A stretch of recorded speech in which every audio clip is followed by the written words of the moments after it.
1, 2, 3, 4.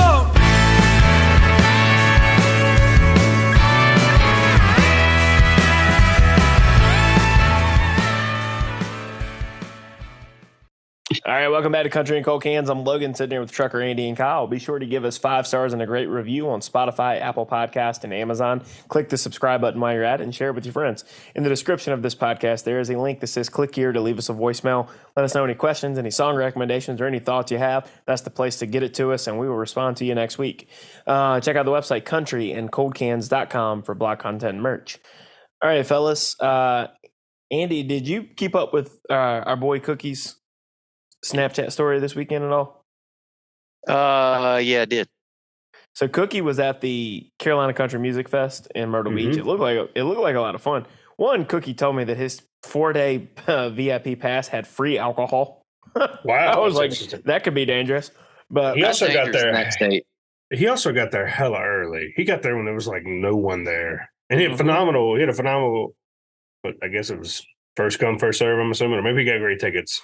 But I mean, he was like 3 or 4 people from the left side of the stage. Yeah, no, he saw a lot of people. Like, he saw Ernest, he saw Kenny Chesney, he saw like a lot of smaller bands too that were more local. He saw Hardy. Oh, I missed the Hardy Snapchat. Yeah, Brooks and Dunn, I believe, was there. Brooks too. and Dunn. I missed that one too. I know I saw Kenny Chesney and Ernest. Yeah, so I mean, I was keeping up with it. He was sending me some stuff too, and he I'm going to give him a Google Drive link. He said he's going to send us some photos and everything that he took while he was there. But one thing that I saw that was really cool, I texted you guys earlier, was Cookie said he got to talking to this guy that was from Canada. And the guy saw his hat. He was wearing his Country and Cold Cans hat, available countryandcoldcans.com. And said that he was a fan of the show. And I just thought, like, that's kind of funny that you have a guy from Canada down in South Carolina, or a boy's down there wearing the hat and runs into a Canadian fan of ours. But, I asked Cookie, did he get his name? And Cookie didn't. So I told Cookie that thanks for passing that along, because that's pretty cool to hear a Canadian fan, because I didn't know we had many listeners in Canada, truthfully. But to that fan, if you happen to hear this, hit me in the DMs at Cold Cans Country on Twitter, or at Country and Cold Cans, at Cold Cans Country on Instagram. Shoot us a message, and we will send you a Country and Cold Cans hat from the website. So yeah, because if you made the trek all the way down to South Carolina, you run into our buddy, I think that's hat worthy. Just find me on social media, hit me in the DMs, we'll send you a hat. Like I said, I didn't really even know we had that many listeners in Canada. But in the Great White North. That's right. So that was cool to see. Your leader may or may not be Fidel Castro's son, but I'll leave that as. Have you seen the comparisons? It's kind of uncanny. No. All right. Not to go down a rabbit hole. Just Google Justin Trudeau and then Google young Fidel Castro. It's wild how much they look like. They look similar? Oh, extremely similar. Yeah. I'm just like, he may or may not be his son. Hilarious. This is conspiracy theory. This is where I wish we had like a separate producer, like Jamie on Joe Rogan Experience. Oh yeah, they could just pull this shit up for us in real time, because I'm gonna have to look that up. That's interesting. Handsome Bernie. He's handsome Fidel Castro. Look, I do partake. We talked about it a few weeks ago, but I do partake in some conspiracy theories. Not that I believe them all. I just like to read them because they're interesting. Yeah, they're interesting. But that one caught my attention, so check it out. Not to disparage our Canadian listeners, but well, no, I mean that's talking about Trudeau, not our listeners. No. But he's not wrong. Did you look it up, Andy? Yeah, he's not wrong. Yeah, they're pretty crazy. They're pretty close, man, in a wild way. I'm gonna have to check that out, because that's pretty funny. But one other thing before we get to so today's episode, we have like a 6-pack of songs for you. Some new ones that have come out. One of them that's not really new, but it's new to us. We just discovered a band, this band recently out of Texas. But first, I did see on Whiskey Riff today that the Coetzel says, and Andy, I want to get your take on this. Coetzel says that the song Cabo, the song that's full of hookers and cocaine. Yes. He says it's 1,000,000% true. I hope it's not 100% true, or even 1,000,000% true, like you said, because the whole line about the donkey show. but I was gonna get your take on that, Andy, because Like, I can see it, but he also lies a lot. He makes up some stuff quite a bit. So when he's on stage, but I he can does. see it. I look at this song like when you shoot the shit with your boys, you exaggerate a little bit. Yeah, it's like a fishtail. Yeah, you exaggerate a little bit. He was in a room full of two hookers. It probably was just one, and it probably definitely was some cocaine. I believe that 100%. But you shoot the shit. You expand the truth a little bit. Yeah, just a little. But I 100% believe that the root of the song is there. Yeah, I can believe the root of the song. I've heard it's as wild as he seems. I've heard it's true. Yeah, I was watching one of his concerts on YouTube, and dude pounded a fifth of Jack Daniels. So during what's cooler than watching it on YouTube? Go into it. Being blacked out in the crowd, not seeing it either. He did drink an entire fifth of Jack Daniels at the Virginia Beach show. Yeah, I don't know we saw back, but I was watching it. Yeah, and then, he gets down, bro. I mean, just swigging it like it's a bottle of water. He's an animal. I know. I couldn't do that. I would be throwing up immediately. Yeah, I would at least heave once. I hate Jack Daniels. Oh gosh, it's not. Well, depends on if they want to sponsor us, but if they don't, it's not that good. If they do, I love it. I haven't had Jack Daniels since my 21st birthday. He ain't missing much. I got so drunk on my 21st birthday that I bought Jack Daniel shots, and they were room temperature. And that is the last thing I remember was dry heaving on a room temperature Jack Daniel shot. And they were so nasty that half the people. You blacked out? No. I was pretty damn wasted before. This was right before I got tackled by the police officer. But yeah, I remember just looking at Jordan, and I think Jordan took half of it, and it was just like, nope, that's nasty. I mean, it was borderline hot, and it almost made me throw up. And I think that did me in. I haven't had it since. Yeah. I have like a traumatic reaction to the smell. Now I'm just like, nope. Yeah, everybody has something, Oh yeah. The wildest one though is Bailey. She still has since senior week has not drank coconut Jack. She just can't do it. Can't stand the smell of it. I mean, just got trashed on it, and to this day she'll just like dry heave if she sees it. She'll be like, ugh. Like, yeah, the only thing that I can say that I really can't stand the smell, the sight, or the thought of is anything peach flavored. Because Andy and I took a shot of in college a peach something. Peach schnapps? Might have been. Yeah, peach schnapps are awful. It might have been peach, was it Burnett's? I think it was peach Burnett's, actually. Oh, okay. The first thing I ever got drunk on was peach schnapps because I stole it out of my mom's cabinet, and it was awful. Oh, yeah, it sounds awful. But it was nasty. Andy, I remember somebody visiting us had it like in your room sitting in the floor, and we took a shot of it. You walked out the door. I took my shot of it and immediately went to your toilet and threw up. It didn't stay down for very long. It just wasn't my thing. No, I'll be honest, I don't remember that. But then again, shots, I don't like shots anyways. That's a young man's game and for reckless people. It you is won't true, good at it when you're young either. You've never been I've never been a shot guy. One could say I've never been the shot king. Yeah, you could say that. Every time I've ever tried to take a shot, I end up throwing up, so I just quit doing it. Doesn't sit well, but all right, let's move into the 6-pack of songs. The first one up, we have Pecos and the Rooftops with a new one called Bricks. How many times are we gonna fight till we realize there's nothing worth fighting for? Maybe we're stuck on pieces of us that are better off shattered on the bedroom floor. This love's become a hurtful full circle. All right, Andy, throw it to you first.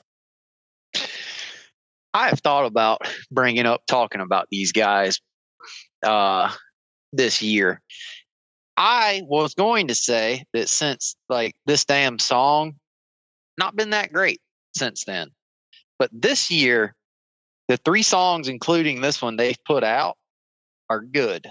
I like the sound of this song. I like the writing fits the sound of it. I was about to say they were a one-hit wonder and done, but they've come around on me. You know, I was going to ask what y'all's takes were, but I hear this as being like some 90s rock. I don't hear 2000s rock here. 90s rock mainly because here, I'll play it quick. This guitar tone right here. Yeah. That's very 90s to me, and I was like, that immediately hooked me in because it's for a similar reason that I like the sound of this in the same way that I like the sound of a lot of Harold Saul High, right? Because it kind of has a similar kind of sonic, or sonically, it's pretty similar. And so I was a fan of it too. And then the song just starts off with, "I'm drunk and on my way to blackout. I know you're over my shit. I've been throwing stones inside this glass house. Maybe we should try bricks." So, you know, and then the line about, "I'm not me when I'm sober. You're not you when you drink."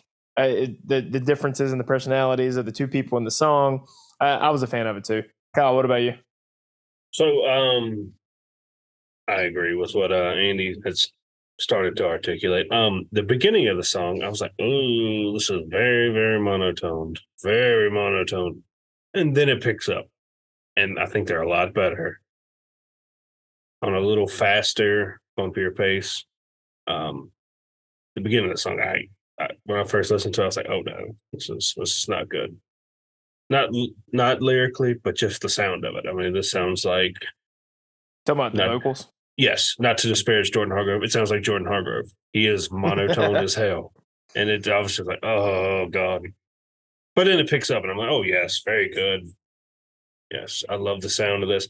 I would say it's more late 90s, turn of the century. It's in that kind of like Soundgarden, Alice in Chains. Yes, that's what I was getting at. Pearl Jam, Nirvana. Yeah, right, that's what I was thinking. Soundgarden was the first people that came to mind when I heard this. Yeah. Like I said, I'm putting it like 98 to 2002 era, which is really like kind of like the post height of grunge. You know what I mean? Yeah, I would put it in the Stone Temple Pilots. Yeah, Stone Temple Pilots were good. I would put it on, in the 90s. After Nirvana with the grunge movement, then you had like the not Limp Bizkit, Korn new metal lane. You had the alternate lane where you had like more of a Nickelback, that lane more so. Because in the 90s, you had 2 veins of rock, really, Stone Temple Pilots. Yeah. And then you had new metal, and then you had rock music, the 90s version of it, or late 2000s. They're more in that. They're definitely not in new metal. But yeah, I like this a hell of a lot more than new metal. I know you do. I feel like 4 people get grouped together. You get like Soundgarden, Alice in Chains, Nirvana, and Pearl Jam. Like I don't see how Pearl Jam folks. Okay, I believe all 4 of them were from the same area. Like Pearl Alice in Jam's Chains. British. Eddie Vedder's not British.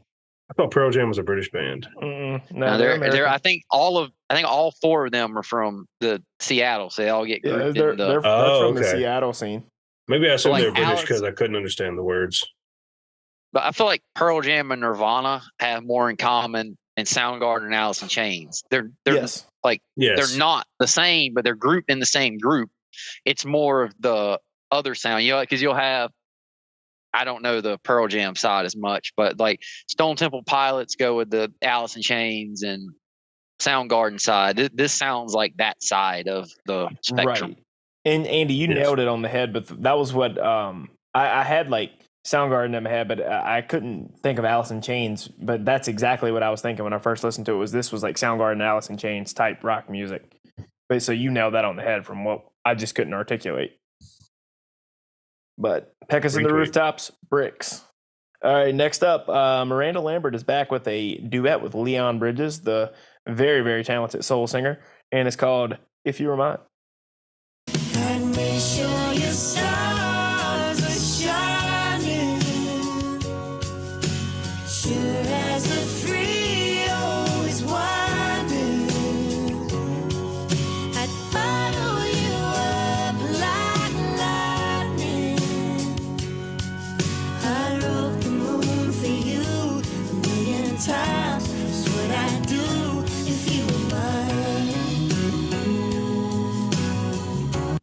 All right, Kyle, throw it to you first. Hate it. Hate every bit of it. I don't like some crossovers work, some mixed genres work. I hate it. I hate it so much. I just it doesn't work. And I'm a big Miranda Lambert fan. I don't know who Leon Bridges is. Not my cup of tea. He's pretty popular. I'm sure he is. I live under a rock, but it's just not me. I just hated it from when I first heard it. Actually, I'll tell you that. I liked it when Miranda comes in the intro and it's just her, and then he comes in and does a verse. I'm like, yeah, not interested. I'm out.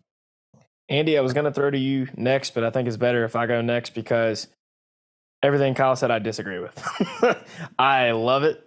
I think now I have the same disclaimer for this that I have for the Pecos and the Rooftop song. It's not country, but No, yeah. Pecos and the Rooftops don't claim to be a country band, so it's a rock song by a rock band.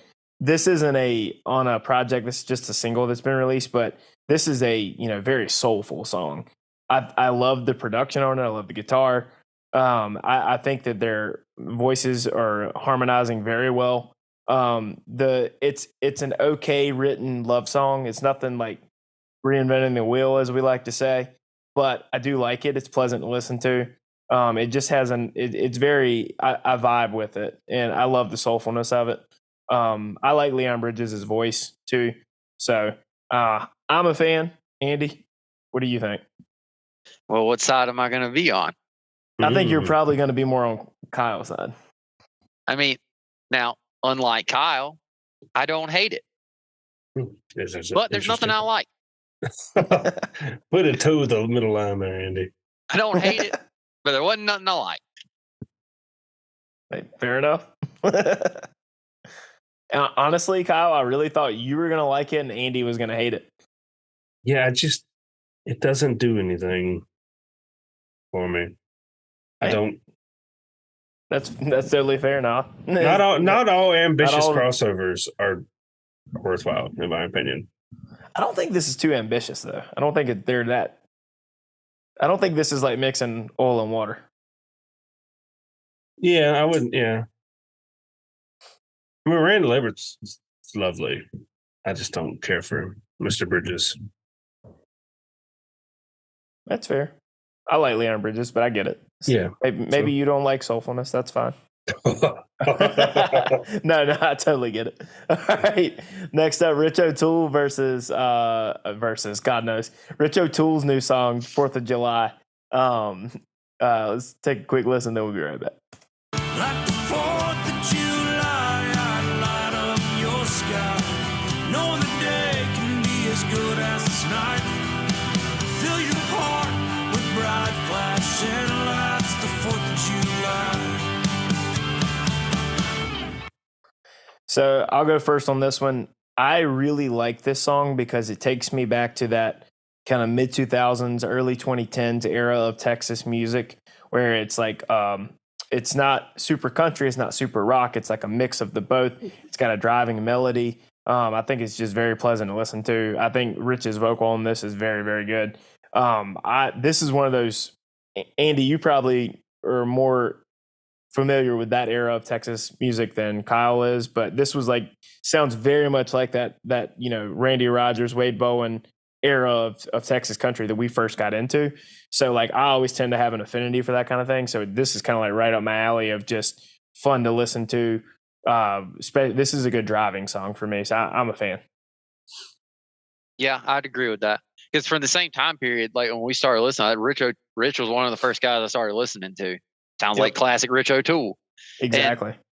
And for some reason, it's going to tie back into what we started with. But I like the songs called 4th of July because I like 4th of July by Soundgarden. So I just like the song title. I've always liked those songs for some reason.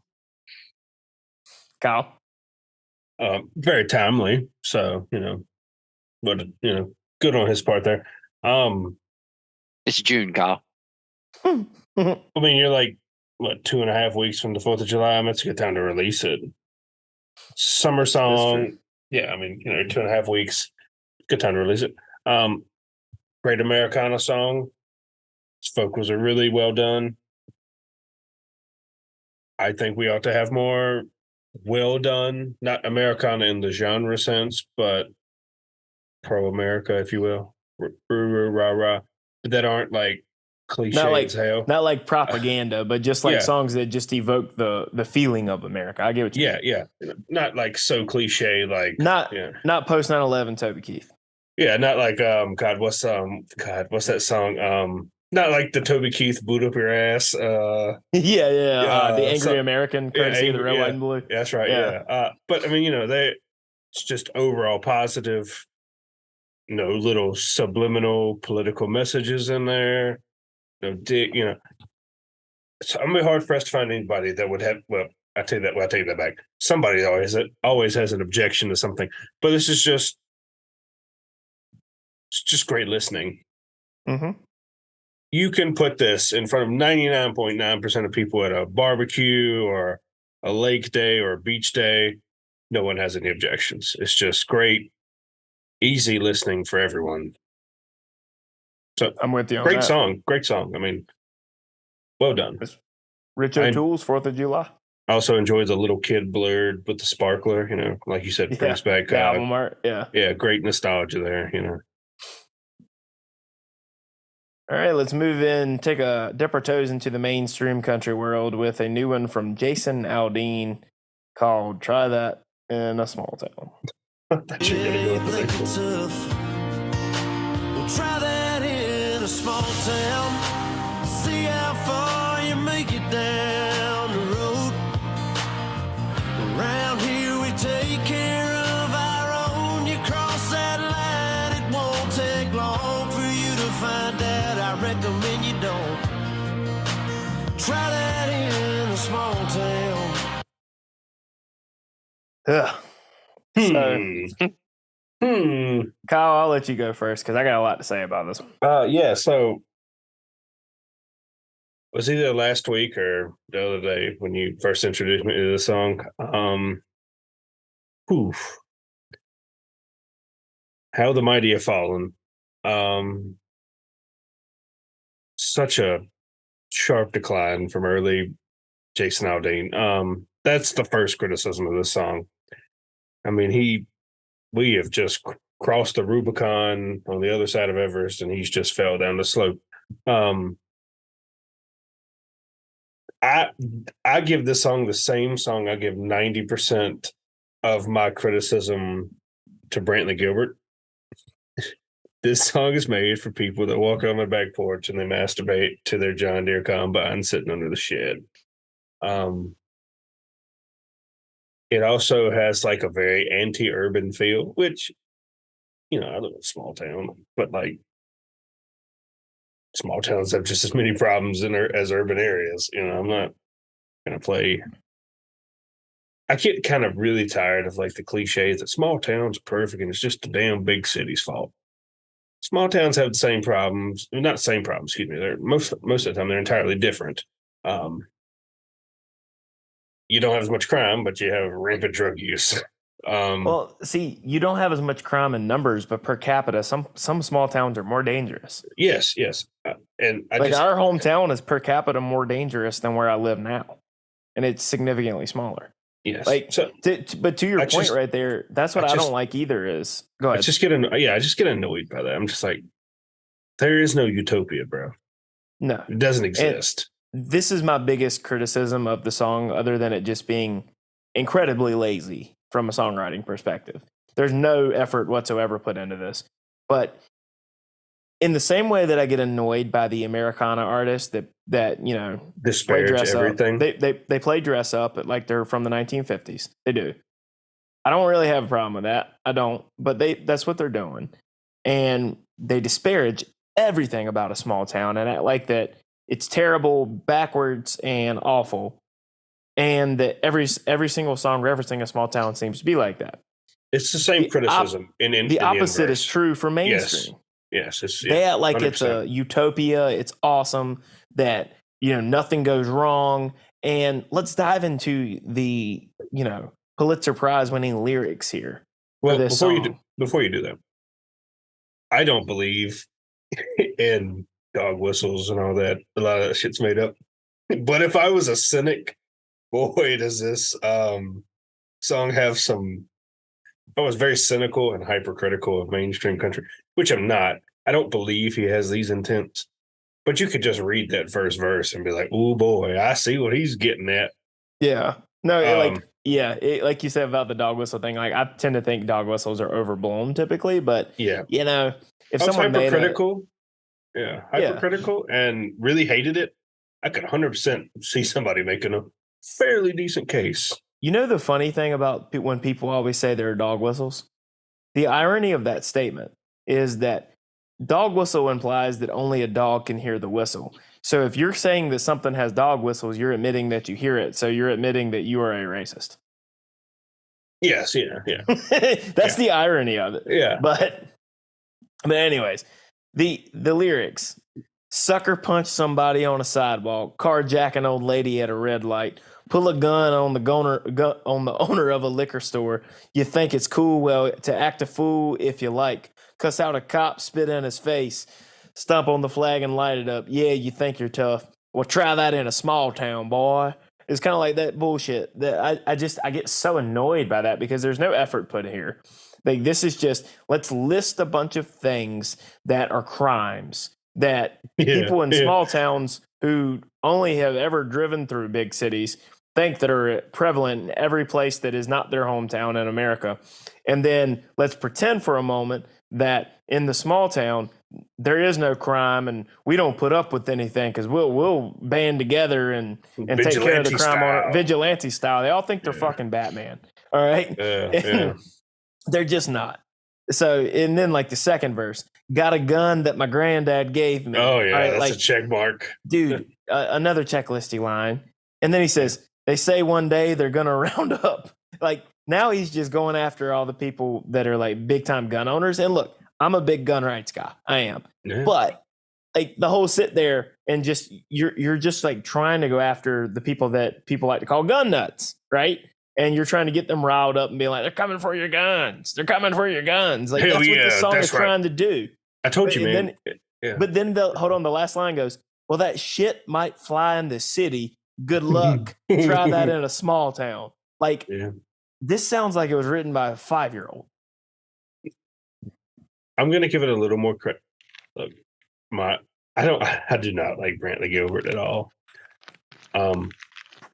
This song is in the same vein as a Brantley Gilbert song.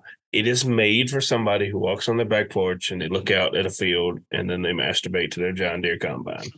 I mean, it's what it is. I'm just like, ugh. So many tropes. The thing that's frustrating is people will probably hear me rant about this and think that I hate Jason Aldean. I don't hate Jason Aldean. I don't hate him as a person. I don't hate him as an artist. His first 3 records, I really like. His 4th record, I kind of like. The ones after that, there are a handful of songs here and there, but he really went downhill in terms of song quality the moment he started playing stadiums. And he also did the auto-tune thing. Effort. Yeah, this just has no effort. Andy, let me throw it to you real quick. Get your thoughts on Try That in a Small Town. Well, it's all right. Where all the bad stuff is, according to Jason Aldean. Talking about cities? Yeah.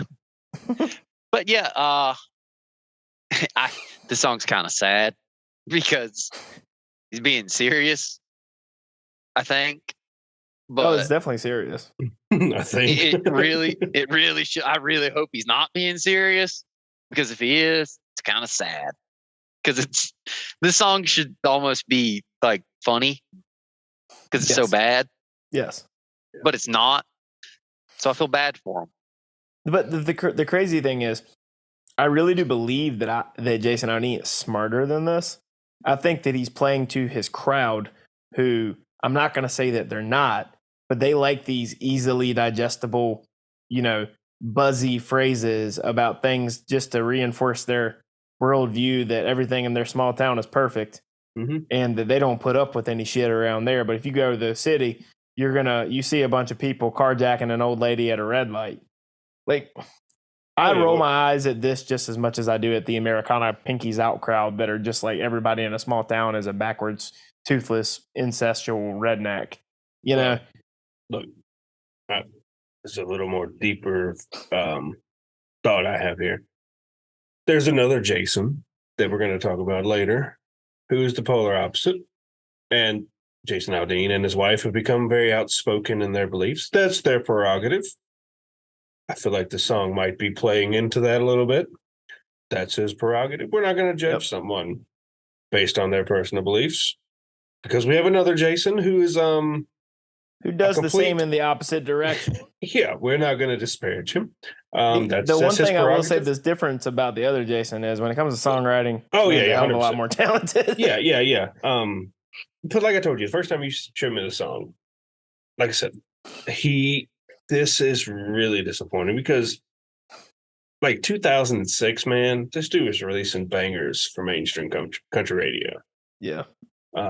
Amarillo Sky is a good song. The Truth is a fantastic song. Yeah, they were just bangers for mainstream country radio. But he used to write songs that were like, they weren't like song of the year in terms of the songwriting, but they were country enough mainstream songs that were songs speaking to the issues faced and or the lifestyle of like middle America and farmers. He had a big like agricultural aspect to his lyricism. That has kind of taken a back seat in recent albums, unfortunately, because Aldean was like better at that than the rest of the guys in the mainstream. Yeah. And this is just a big misfire. Yeah. And a lot of his earlier stuff, it was hard to find a skip. Especially at the time period we were listening to, because we were young. Yeah, I mean, I was like 13. Yeah. Yeah. I mean, I saw him in concert in Rock Rapids. Yeah. With Big and Rich. And speaking of somebody else who, kind of goes off on the politics. On the politics. Yeah. I get exasperated by left and right politicians because we're talking about John Rich and Jason Aldean, and we're you alluded to it, Jason Isbell. They all like to go off on politics, and we respect all of their rights to speak on it. I just get very tired of having to hear everyone preach to me, whether it's left or right, about politics. Yeah. But 100%. Either way, not Aldean's best output, but if that's your thing, different strokes, right? Try that in a small town. Jason Aldean. All right. As you said, next Jason. Let's talk about Jason Isbell. Jason Isbell, we're on like the 10-year anniversary of his I never can say this word right. Eponymous, I think is what it is. Record, his magnum opus, if you will, Southeastern. Fantastic album. And then Something More Than Free was a very good album. And then the next two weren't bad records, but I'm sorry they weren't as good as Something More Than Free and Southeastern. Now he's back with a brand new album that is, so far through a few times listening to it, it's up there with Something More Than Free. And I haven't listened to it enough to digest it enough to see where it stacks up with Southeastern, but this is a very, very good record for Jason Isbell. And there's one song in particular I think is one of the best he's ever released, and it's called King of Oklahoma.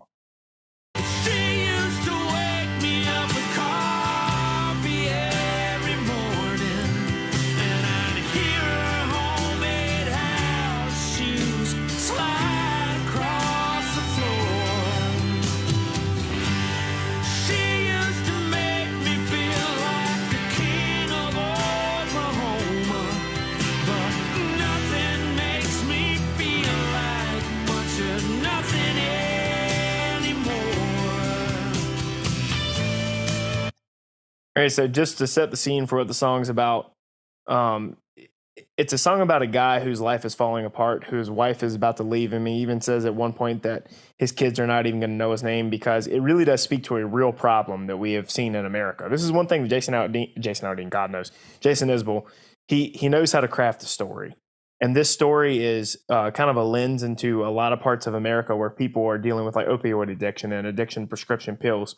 It says in the song that the guy was trying to take a piss off a ladder while he was working, and then he got hurt. He goes to the doctor, and they sent him home with a pocket full of pills. So it's implied that he gets addicted to the pills, and then his life starts falling apart because of his growing addiction to drugs. And then he's lamenting about it. He's sitting there thinking back to a time when things were, he felt like he had it made, and his wife would come in and wake him up. She enjoyed waking him up with a cup of coffee every morning. And the imagery that Jason Isbell has here with her homemade shoes that sliding her across the floor. There's one part at the last chorus where he's saying that he would sometimes pretend he was asleep until she walked back through the door. It's because he knew how much it meant to her. Meant to him. I can't speak right now. How much it meant to her to bring him coffee every morning, so he would pretend to be asleep just so she could go through that and start their day off that way. But he's lamenting how that is kind of a thing of the past because of his growing addiction. But he regrets it, but he's still doing it. This song, I'm opening it up. Andy, you go first. Kyle, you next. But that's kind of like there's a lot going on here within the verses. You really have to listen to it a few times to kind of see all the layers and the storytelling here. This is the first time we've actually had Jason Isbell song on here, isn't it? I think we've mentioned him, but I don't think we've ever talked about him before. I don't think we have. There's only been, we'll start here. There's only been one instance where I've ever liked his voice, and that was, I think it's Cover Me Up at Austin City Limits. Still don't like his voice very much, but this song is fantastic. I love the sound of it. The writing is, as you said, superior. The way he paints the picture it's not direct, but it's easily understood. It's just superior. It's superior writing. Sounds great, and I don't hate his voice in this, so he's got that going for him here. I can understand him, which at times I can't. So top notch. Kyle, not surprisingly. No, it's hard to. I share a lot of the criticisms Andy has. I've never been. I don't know about you, Logan. I haven't been this high on Jason Isbell as you guys have been. Not to disparage his songwriting skills, dude, phenomenal. Also, like you said, this song has phenomenal imagery. You can see what he's getting at, and I got to give him a little bit of credit. It's brave to broach one of, in my opinion, the biggest crimes in modern American history, the opioid crisis. Have you ever watched Drug Sick on Hulu? Dope Sick. Dope Sick, yeah, that's what it is. What'd I say? Drug Sick. Drug Sick, yeah, Dope Sick. Yeah, Bailey got me to watch it, and I was, it completely changes your whole worldview on it, and you're just like, this is one of the most awful things to ever happen. And it happens to, ordinary people that, like, in this song, he's just an ordinary dude with a family and completely ruins his life. Like I said, great song. You can almost see yourself in the song the entire time, which is incredibly hard to do. Because I'm more of a cynic and don't ever see myself in songs. But not to say I ever hope I get addicted to drugs. Because I'm also very skeptical of doctors. I don't think there's much separating a surgeon and a serial killer. But really, really well done. One of the few Jason Isbell songs I like.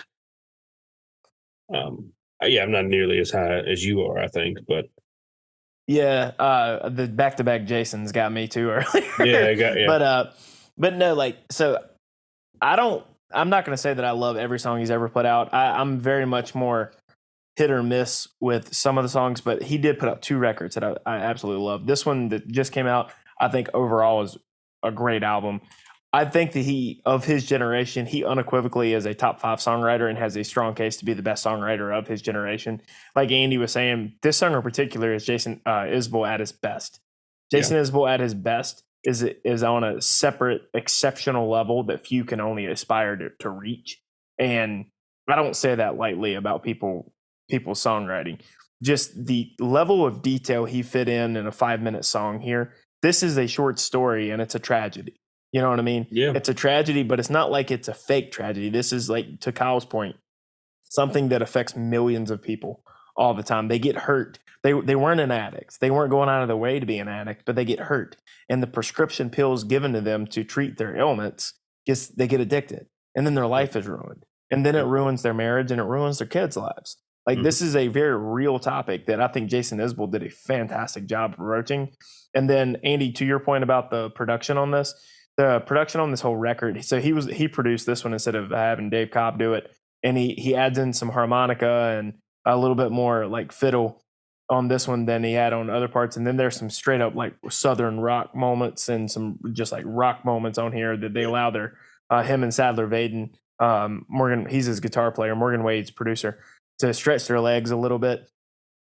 This is one of the best produced records he's put out. It's not so acoustic, like kind of folk rock, like some of the like Southeastern was. It's a little bit more rock and roll with some rootsier moments mixed in. But this is a good encapsulation of the sound of their record here and the emotion in his voice where he's singing like the King of Oklahoma. Just like especially at the very end, I give this one an A+. I'm very, very high on the song. I've been listening to this one on repeat for the last couple of days. But good on Jason Isbell for this one because King of Oklahoma, 2 thumbs up in my book. Retweet. I don't know if I think. Go ahead, Andy. I don't know. I don't know if I'm as high on it as Logan is though. In the Jason Isbell spectrum, I could see it being at times Jason Isbell ruins himself for me because I'll say for in general, I've never understood Cover Me Up. The it's like the Bird Hunters with Turnpike. I don't get either one of those songs in the fan crowd of it. But like for him, like If We Were Vampires is so insanely good. Yes. A lot of his other stuff doesn't measure up. This isn't one of those songs, but like still If We Were Vampires is so good. Yeah. It's not even funny how good it is. It's insane for something to be that good. He's a victim of his own success in terms of his songwriting prowess sometimes. Because we're judging him against his own work, as opposed to like against his peers. And so I'm with you on that, Andy, because If We Were Vampires is a great song. It's like, I think it's one of the best songs ever written, period. Yeah. It's that good. Yeah. So, but definitely. Well, I was going to say, it's one of my concerns whenever we have a new artist that comes out with just a banger of a debut album. I was like, oh, can they? The sophomore slump is a real thing. Oh yeah. But yeah, I have a question to ask you about Cover Me Up off the podcast because I'm ignorant to how this works. I want to ask you about that. Okay. But that's King of Oklahoma, Jason Isbell. All right. The last one we have for you today on the 6-pack song roundup is not a new song necessarily. It's 2 years old, I think. Excuse me. But we just discovered this band recently from Gannon Freeman, and still don't know whether this is how this is pronounced. CC Rev, CCREV, but it's called Always Around. Well, take me somewhere where the sun don't set so pretty. Maybe the other side of town. 'Cause it's so hard to get over you. Yeah, when you're always around. Yeah, you're always around. All right, Andy, throw it over to you first since you found these guys. They really have this song. I'm trying to never mind. Now I can't talk. This song really showcases their ability to mix the Texas Oklahoma rock sound and punk rock very well. It's distinctly Red Dirt. I'm assuming they're from Oklahoma because an album EP? It's called Okie Thump. So I'm assuming they're from Oklahoma. So the Red Dirt rock song sound, but his voice has he sounds like he's from Oklahoma, but with a punk rock vibe to it. This song really showcases it well. Lyrical, as I said, like with the Pecos song, the lyrical content and his voice and the sound really mesh well together. This is definitely one of my favorites they have. Really like it. Really digging these guys. Kyle? I got to give it to these guys. They know how to do a chorus. I mean, obviously, the chorus is like the central part of most songs, in my opinion. And damn if they don't know how to do it. They bump, man. It's not quite my rock I grew up on, but it's pretty damn close. It's about the closest you can get now because I have no idea what modern pop rock sounds like because I listened to the same shit from 20 years ago. But they're right there at what I used to listen to before, you guys broaden my horizons, if you will. And I love these guys, man. I've been listening to all their stuff. This is one of their better songs. But they can get down on the guitar, and I'm here for it. And they can write one hell of a chorus. Yeah, I'm in agreement with you guys on this. Like, I really have enjoyed what I've heard from them so far. This song in particular was a standout to me. I love the chorus, like you said. And then just the whole idea of the song is right up my alley of, you're trying to get past the girl, hard to get past the girl because she, as the song says, she's always around in some way, whether she's physically there or something that's reminding you of her. Love the sound of it. These guys kind of scratch the same itch for me that Treaty Oak Revival does. Yeah. And Andy, I've always said that I think that punk rock and country music mix very well together. And some of my favorite bands kind of are along those lines. Like a lot of old 97s is very much in that vein. So I'm very excited about what I'm going to get from these guys here in the future. And this one, I'm definitely a fan. This is a standout track for people that haven't listened to Gannon Freeman, Fremin, and the CCREV. Check them out on Spotify, Apple Music, whatever you do. But definitely recommend these guys. And I'm a check out Always Around because I'm a fan. Yep. They bump, man. They thump. They bump. Yeah, they Okies thump. thump. Yep. But yeah, so there's a link in the description of this podcast that says click here to leave us a voicemail. Let us know which ones you like. What are your thoughts on these songs? We'd love to hear from you on this group of songs. It was quite eclectic from what we usually go with. We had a little bit of rock, a little bit of mainstream, a little bit of Americana. We were lacking a little bit on the kind of more country side of it this time around, but we'll get on that next time. I am putting out a challenge. Someone please tell me why I'm wrong on that Miranda Lambert. God, what's his name? Leon Bridges. Leon Bridges, yeah. Somebody tell me where I'm wrong. Write a thesis. Call me out. I'm here for it. But not a challenge. I'd love to hear somebody call you out too. So definitely do that in the description of this Call podcast. me out, Click here bro. to leave us a voicemail. I Tell ain't Kyle why he's scared. wrong. I ain't scared. I found some information. Their Twitter handle is CC Revenue. So Rev is short for revenue. Okay. Is the Wonder what CC like CC? when you CC someone on an email? Carbon copy? Could be. Their Twitter handle's 2 capital C's Revenue.